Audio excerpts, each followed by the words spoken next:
Hello, lovely humans, and welcome back to my channel. Today we have a very special guest joining us, and that is Cavin Elizabeth with Cavin Elizabeth Photography. She is also a fellow YouTuber, which is fantastic. So I invited her here today for a very specific reason, because there's a couple things that we'd love to go over with you guys. But first, why don't you go ahead and introduce yourself? Know a little bit about you. Sure. So I'm Cavin Elizabeth. I'm a wedding photographer based in San Diego, but I do travel all over the country, sometimes internationally, which is really great. I'm also an author of A Bride's Guide to a Picture Perfect Wedding. Yes, ma'am. Conveniently right here. Wow, that came out of nowhere. Yeah. But if you guys have been around for a while, you'll remember at my 10,000 subscriber giveaway, I gave away one of Cavin's books. And so we've actually kind of been in subtle communication since then. And then we just thought, what the heck? You've got a YouTube channel. I've got a YouTube channel. People need to learn things about photography from a wedding photographer's perspective. So I thought that it'd be really fun to have her on here because I could tell you all this stuff, but I'm not a photographer. It would feel a lot better and make a lot more sense coming out of a photographer's mouth.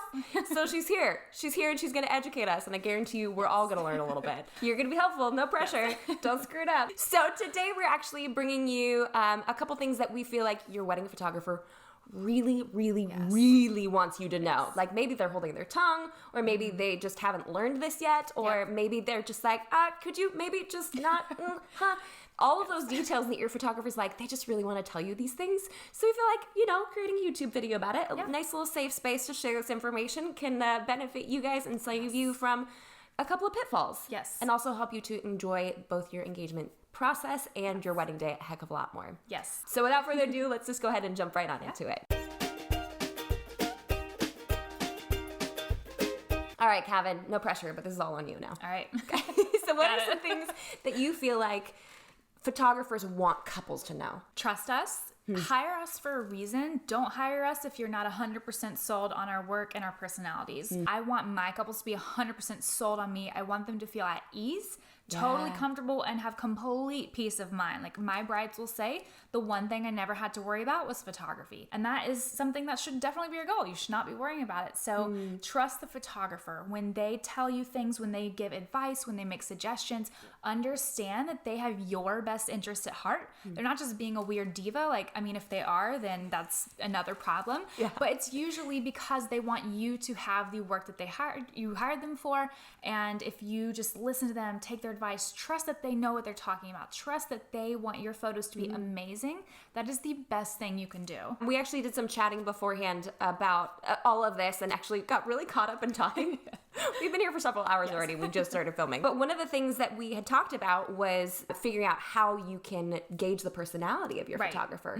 And one of the best ways to do this, and something that you're a huge advocate of, you in fact have a whole video on this on your channel, is your engagement session and why it is so important. So why don't you, I feel like that's another thing your photographers want you to know is please have an engagement session with them. And why is that? Yes. It crushes my soul a little bit when a couple reaches out to me and they say, we've already done engagement photos with like my aunt or with this other photographer, because it is so valuable, not only for the couple, but also for the photographer, for you to have the same person shooting both sets of photos, because you would not have your rehearsal with a completely different officiant than on your wedding day. Like, it would just be completely different. Oh, that is weird, the best analogy ever. Exactly. Like, I thought about it a while ago, and I was like, oh, that's good. I'm going to use that. Like, that's gold. That should click with people, because every photographer is going to work so differently. Some do very minimal posing. Some do a lot. Like, I give a lot of direction. I specialize in posing.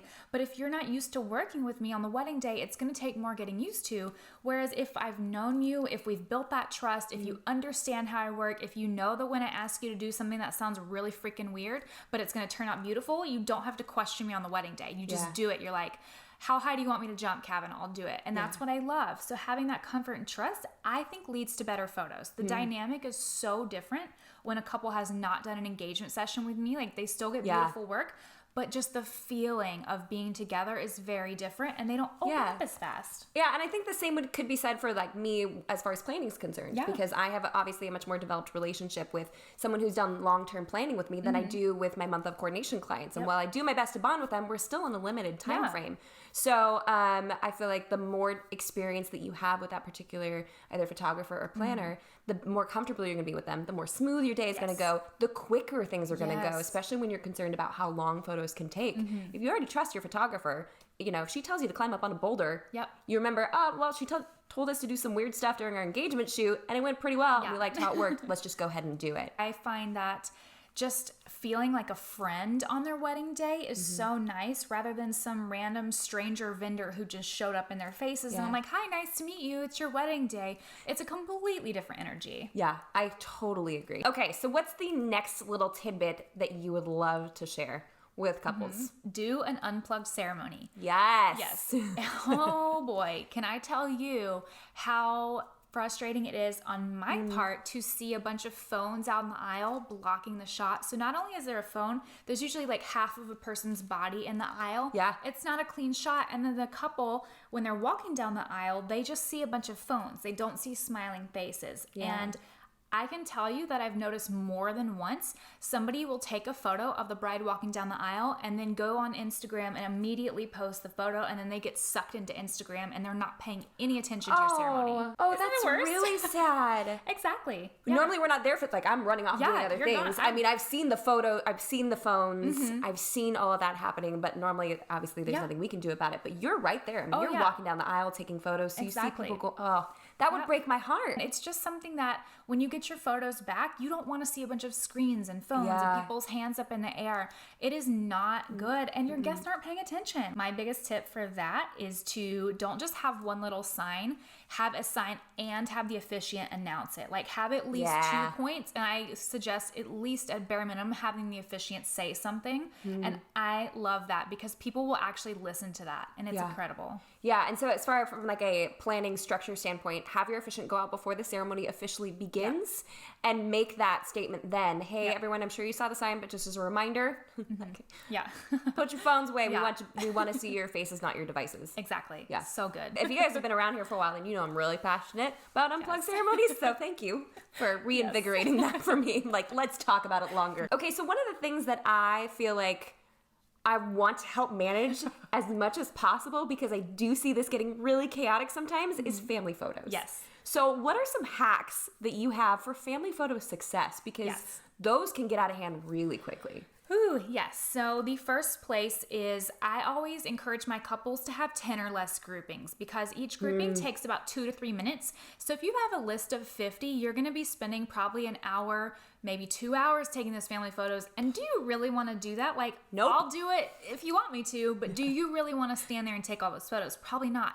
So I say combine your groupings, consolidate, make them to the core 10. If there's any other outliers, you can always get those during cocktail hour, more of a casual feel, but limit your list, because you don't want to be spending your entirety of your wedding day working on these pose photos. Family photos are very formal, so it's not like you guys are going to be walking and doing all these fun things. You're going to be standing still, smiling at the camera. Yeah. So that's the first thing you should do, is don't get out of hand, by any means. The second one is you need to tell your photographer the names of these people. So don't just say my aunt and uncle, say Aunt, Sally and Uncle Joe. If I know their names, I can find them better. The third, which you brought up earlier, is to have a point person on each side of the family, especially for big family groups. If you have 6 family members, you don't need it. But if you've got a large group or a couple of large groups, have someone there that knows who Aunt Sally is. So if she's not paying attention, they can personally go get her and bring her in so we can keep shooting. So have a photo wrangler, keep your list realistic. Yes. Because you only have so much time, and we really just want you to get to the party. That's the main motivation here. Exactly. And you will treasure those pictures with grandma. You do want to take those. Yeah. So we need to make space for that to happen, but let's make this as efficient as possible, because that stuff can get out of hand so quickly. Yes. And one last thing I would say is, once you know from your photographer or planner what time family photos are set to start, tell your family to get there probably 10 or 15 minutes early, especially if you have a late family. Tell them to be ready. Tell them not to wander off. Don't you dare leave for the barge in. You stay right here. I'm talking, you really need to groom them, especially if they're wanderers, because if people start wandering, we have to go get them. We're waiting on them. It sucks a lot of time. It makes other things late, and it takes away time from bride and groom portraits, or bride and groom, whatever. So you want this to go quickly, and you want everybody to get off to the party as soon as possible. So wandering is not okay. tell them to pay attention, tell them to listen to the photographer, and it will go as fast as it possibly can. Yes. Okay, so what's another tip that you would have for couples out there? I would say don't be afraid of getting dirty. I'm not talking like rolling in mud. I'm talking like don't be afraid to get the bottom of your dress dirty because you're doing some killer portraits in an area where there's maybe a little bit of grass or just nature in general. I have had a couple of brides in the past refuse to move off of like one concrete space, and guess what? All their portraits are right there. We have no variety in location. We only have so many poses that we can do. So it's really limiting. If you care about portraits, care a little less about getting your dress dirty, because one, no one is going to notice if the bottom tip of your dress, even if it's like an inch high, is dirty. No one's looking at that. Also, the camera is probably not even going to pick it up, especially in wider shots. Like unless you're getting a tighter shot of your dress, no one will ever see that. So don't be so concerned with getting dirty. What is happening? No, I'm just refocusing. I had a bride a couple of months ago who was so adventurous. We hiked down these cliffs in La Jolla. She got all over these rocks. The photos were so gorgeous, and they were completely game for it. I've had another bride hop over a hedge bush to get into an area that there was no entrance to. And she was like, yeah, I'll do it. And I'm like, great. I love you so much. You're going to get such beautiful photos. It is so worth it. Yeah. And honestly, if your spouse is there, your husband or your wife, which is like the funnest word to say after you got married, or your bridal party, they can help you with your train, with the bottom of your dress. But no matter what you do, even if you're inside the entirety of your wedding, the bottom of your dress will get dirty. Oh, absolutely. Sure, for a first look, maybe be a little bit more cautious. Have your bridesmaids carry it for you. Bundle it up, drape it over your arm, because you may not want mud stains on it for walking down the aisle for your ceremony.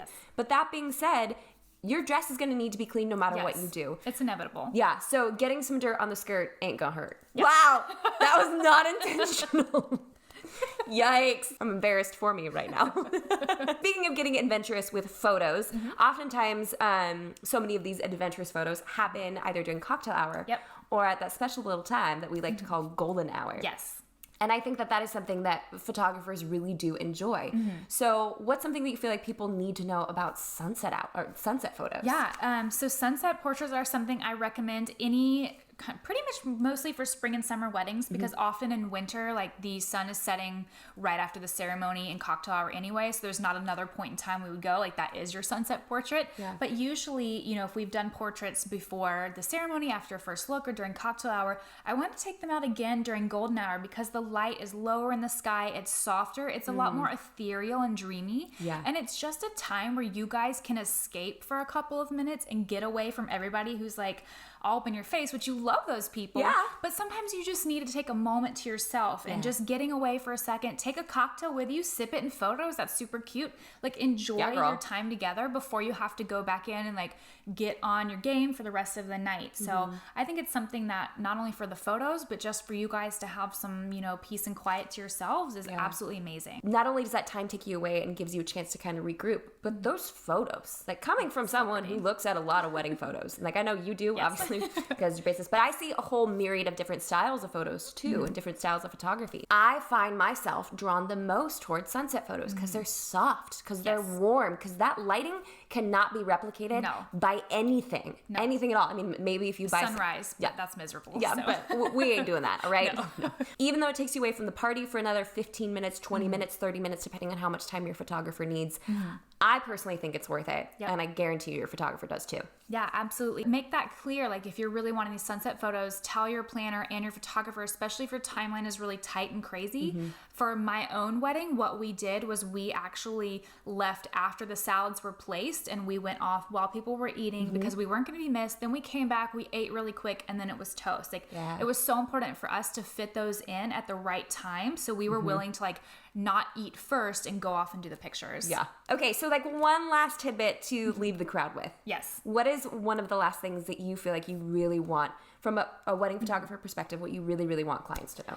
I really want you to have a planner, at minimum day of coordination, but I would love for you to have more of a planner because not only does it make my life easier, and I'm really not taking on any weddings anymore unless they have a planner, because when there's no planner, your photographer kind of has to take on 1.5 to 2 jobs. You then have to be the person queuing up people, and when you're doing that, you're not taking photos. You're not in the moments. You're trying to get people, you're like wrangling people. You're trying to make sure things are organized or we're on time.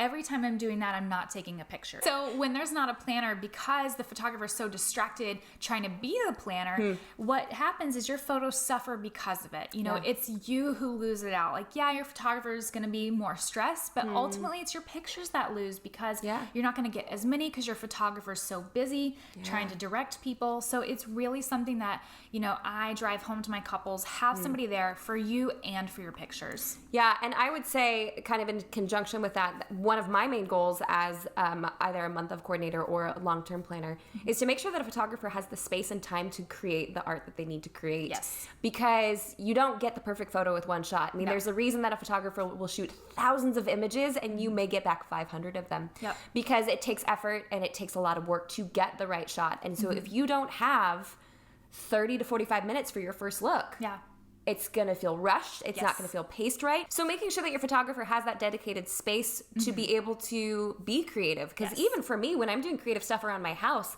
I need time. I need to play around with it. I need to tweak things. So even though, you know, I've worked in interior design for several years, I'm throwing pillows on my couch and it'll take me 30 minutes. Like, okay, that's a little excessive. Yeah. But being creative and making that space to create art takes time. It does. So anytime that your timeline is crunched, or anytime that your photographer is pulled away from the camera being in front of their face, it is removing them from being able to create that artwork for you. So there's a reason that you want someone with experience. There's a reason that you want to play with someone who wants to get your dress a little bit dirty. Yes.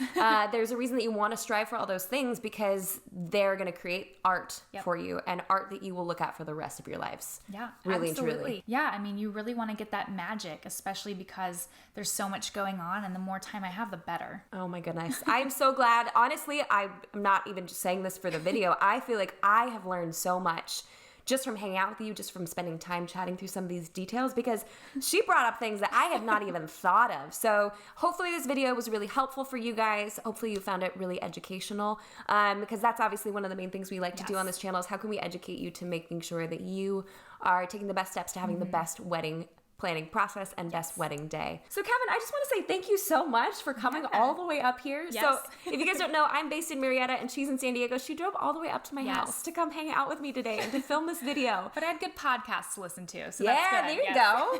And also, if you guys haven't checked her channel out, we're actually doing a video over on her channel as well with some information that I haven't shared here on this channel yet.